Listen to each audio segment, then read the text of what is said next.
how to change the time duration for touch and hold delay on the Samsung Galaxy S24 series. First, tap on the home button to go back to the home screen. Then swipe down at the top and then tap on the settings icon. Next, in the settings page, scroll down and then tap on accessibility. Then go down and tap on interaction and dexterity. After that, we scroll down and then tap on touch and hold delay. In here, select a time duration.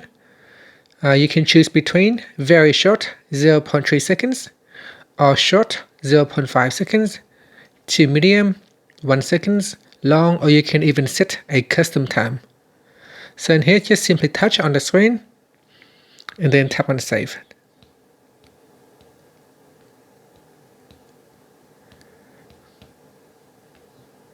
And that's it. So that is how you can change the touch and hold delay time duration on the Samsung Galaxy S24 series. Thank you for watching this video. Please like and subscribe to my channel for more videos.